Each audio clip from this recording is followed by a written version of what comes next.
విశాఖ జిల్లా గాజువాకలో స్పా సెంటర్లపై పోలీసులు దాడులు నిర్వహించారు.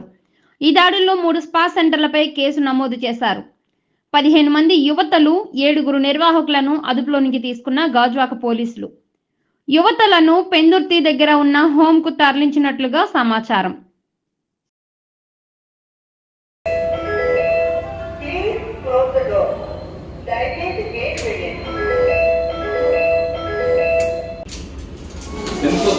ఎందుకు